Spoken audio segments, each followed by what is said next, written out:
किसी गांव में एक राम किशुन नाम का बहुत ही गरीब व्यक्ति रहता था। वो खेती गृहस्थी कर कर के अपना और अपने घर वालों का पेट पालता था।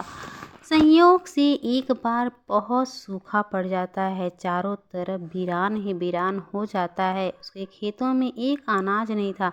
उसके पड़ोसी के पास तालाब था। तुरंत अपने पड़ोसी के पास पहुंचता और कहता है, भाई विनोद, कुछ दिन के लिए अपना तालाब मुझे दे दो। मेरे घर में एक भी अनाज नहीं है। तुम्हारे तालाब दे देने से मेरी बहुत बड़ी मदद हो जाएगी। हम पे कृपा करो विनोद, एक सीजन के लिए हमें तालाब दे दो, जिससे हमारे घर में कुछ अनाज हो जाएंगे। रामकिशुन की बात सुन के विनोद के मन में लालच आ जाता है। तुरंत कहता है, ठीक है रामकिशुन, क्यों नहीं, तुम एक सीजन के लिए क्या 2 सीजन के लिए रख लो मेरा तालाब, बस तालाब के पैसे दे दो। एक सीजन का 1000 रखा है।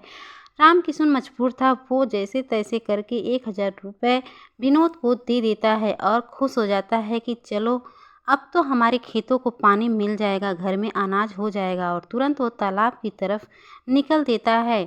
जैसे ही वो तालाब की तरफ जाने लगता है अपने खेतों में पानी भरने के लिए, तभी वहाँ विनोद आ जाता है।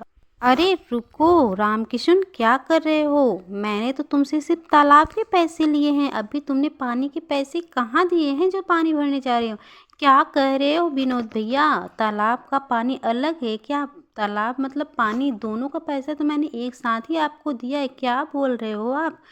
तालाब में तो पानी है ना, खेतों में पानी ले जाने दो। अरे नहीं नहीं, तालाब की पानी पैसे अलग होंगे, पानी के पैसे अलग होंगे, ऐसा होता है। अभी तुमने 1000 रुपये दिए हैं।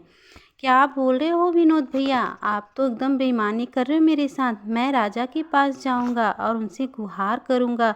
आप मेरे साथ बहुत गलत कर रहे हो। किशुन की बात को इग्नोर करते हुए विनोद वहां से चला जाता है। रामकिशुन खड़े खड़े सोचने लगता है। फिर राजा के पास पहुंच जाता है और राजा से अपनी सारी व्यथा कहने लगता है, जिस तरह से विनोद उसके साथ बेईमानी की थी। राजा रामकिशुन की बात बड़े ही ध्यान से सुन रहे होते हैं। उनके राज्य में ऐसा सब कुछ भी हो रहा है, उन्हें पता भी नहीं था। तुरंत वो विनोद को बुलवाते हैं और पूछते हैं कि रामकिशुन जो बोल रहे हैं क्या वो सच है? क्या तुमने पैसा लिया है? विनोद को लगा जो मैं बोलने वाला हूँ एकदम सही है। वो तुरंत बोला, हाँ महाराज, मैंने इनसे तालाब के पैसे लिए हैं, अभी पानी के पैसे इन्होंने नहीं दिए हैं। मैं इसीलिए इनको पानी भरने नहीं दिया।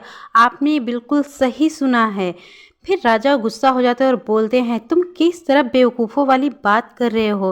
तालाब दूसरा होता है, पानी दूसरा, और तुमने तालाब को रामकिशुन को बेच दिया है ना, तो तुम्हें किसने हक दिया उसके तालाब में पानी रखने के लिए?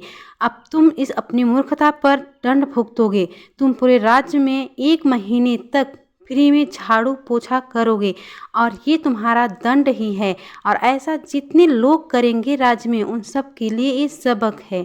सुन लो ध्यान से, आइंदा से ऐसी गलती ना होने पाए। राजा के मुंह से ऐसी बात सुन करके विनोद को एकदम चक्कर आने लग जाता है और वो अपनी गलती पर पछताने लगता है। उसको लगता है कि सच में मैंने अपनी चालाकी से अपने ही पैर पे कुल्हाड़ी मार ली है, मुझे ऐसा नहीं करना चाहिए था। और